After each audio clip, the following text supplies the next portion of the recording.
A veces la vida se detiene en un instante, pero no lo notamos hasta años después. Creemos que estamos avanzando, que estamos dejando atrás el dolor, que los días nos sanan con su rutina, pero hay momentos que se congelan dentro nuestro. Imágenes que no envejecen, palabras que jamás se dijeron, abrazos que quedaron en el aire. Me volví fuerte por fuera, independiente, incluso exitoso según algunos, pero por dentro había algo que no podía acomodar. Esa mezcla entre apuro y ternura, entre firmeza y suavidad. Me temblaron las manos. Me senté en el suelo, como si el tiempo se hubiese detenido, y no supe qué hacer. ¿Leerla ahí? Si estás leyendo esto, significa que ya no estoy contigo. Y eso me parte el alma. Me decía que sabía que yo iba a tener momentos difíciles, que en algún punto de mi vida me sentiría solo, perdido, desconectado. No por tus logros ni por lo que los demás ven, sino por cómo luchas cuando nadie te ve. Que no decía nada, que solo se quedaba ahí, en silencio, hasta que me dormía. Y que entendió, desde ese momento, que no siempre se necesita hablar para sanar. A veces solo basta con estar. Me decía que no me exigiera tanto, que no dejara que el miedo al fracaso me paralizara. Estoy en tu forma de mirar, en las cosas que te emocionan, en tu risa, en tu forma de amar. No estás solo, hijo, nunca lo estuviste. Que me permitiera llorar, abrazar, equivocarme, que no me olvidara de reír, que nunca dejara de buscar la belleza en lo pequeño, por cómo te levantas después de cada caída, por cómo cuidas a los demás, incluso cuando te olvidas de cuidarte a vos mismo. Una carta, una canción, un aroma, una frase que nos repiten en sueños. Solo necesito recordar que una parte de ella vive en mí. Todo puede ser un mensaje, si aprendemos a escuchar, pero tal vez encuentres un recuerdo, una canción, un aroma, algo que te conecte con esa persona. Y cuando lo hagas, detente un momento y escucha. Quizás también te están hablando, y que por eso había escrito esta carta. No para darme respuestas, sino para recordarme quién era. Quién había sido para ella. Tal vez alguien más también necesite escuchar el último mensaje de mamá, como si algo que estaba mal colocado dentro de mí, finalmente hubiese encajado en su lugar. Me animé a soltar cosas que venía arrastrando por costumbre. Decidí dejar un trabajo que me consumía por dentro. Volví a tomar el pincel, a escribir pequeños relatos, a reencontrarme con amigos con los que me había distanciado. Me abría la posibilidad de amar sin miedo, de fallar sin culpa. Empecé a vivir, no solo a sobrevivir, como si una parte de mí, que llevaba años en silencio por fin, hubiera hablado como si me acompañara, como si su voz siguiera guiando mis pasos. A veces la releo en voz alta, como si me hablara desde otro lugar. Otras veces simplemente la abrazo contra el pecho y cierro los ojos.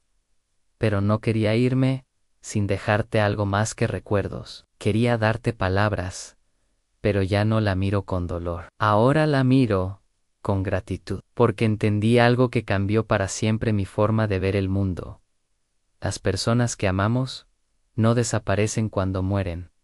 Desaparecen cuando dejamos de escucharlas, cuando dejamos de hablar de ellas, cuando las escondemos en lo profundo de nuestra memoria, como si el olvido fuera una forma de protección, porque yo recordaba esas noches, recordaba sentirme en paz de repente, sin saber por qué.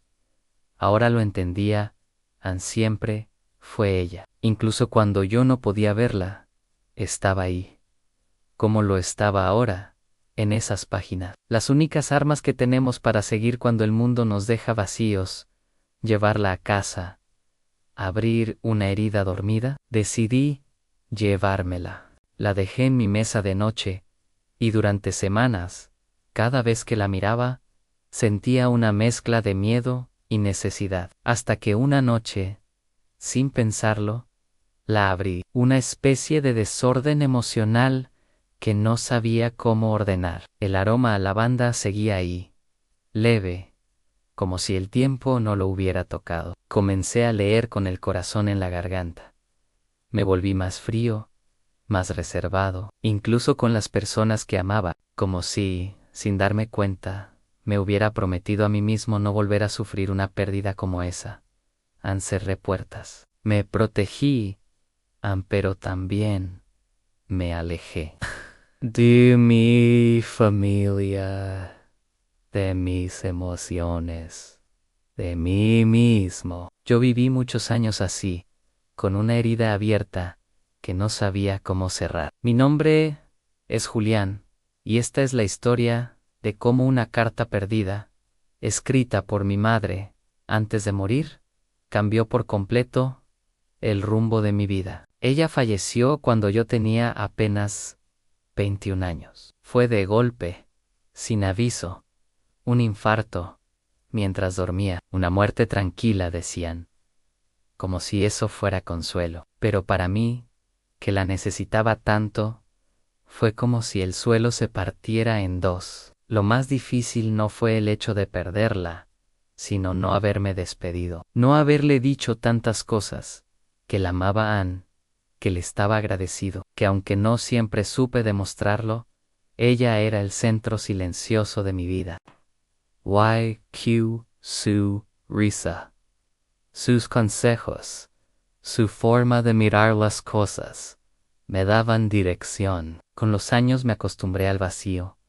Pasaron casi 8 años desde su partida. Mi padre decidió vender la casa donde crecimos, y me pidió que fuera a revisar el altillo, a ver si quería conservar algo antes de que los nuevos dueños se mudaran. Acepté más por compromiso que por ganas. Pensé que iba a ser un trámite rápido y que no iba a sentir nada, pero apenas crucé la puerta, todo volvió. Los olores, los sonidos, las luces tenues de la tarde filtrándose por las cortinas viejas. Todo seguía igual, pero yo ya no era el mismo. Subí las escaleras de madera, con una mezcla de nostalgia y temor. En el altillo estaba todo, tal como lo recordaban las cajas viejas, los juguetes, los cuadernos escolares.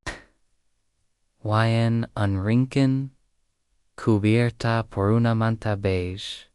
Una pequeña caja de cartón, solo un nombre escrito a mano con marcadoran para Julián. Leer cuando estés listo. La reconocí de inmediato. Era su letra, la letra de mamá. Dentro había una carta escrita con tinta azul en papel florido, el mismo que ella usaba para dejarme mensajes cuando era chico. Mi querido Julián, comenzaba. A medida que avanzaba, sentí que su voz me hablaba al oído. No era una despedida, era una conversación pendiente. Siempre fui orgullosa de ti, decía. Y entonces me confesó algo que nunca me había dicho, aunque cuando yo era chico y tenía miedo por las noches, ella se sentaba al borde de mi cama sin hacer ruido. En esa parte me quebró. La carta continuaba con consejos, con recuerdos, con frases que parecían escritas justo para ese momento de mi vida. Y cuando te sientas vacío, escribió, no busques llenarte con cosas. Cerrá los ojos y escuchá mi voz, porque no me fui del todo.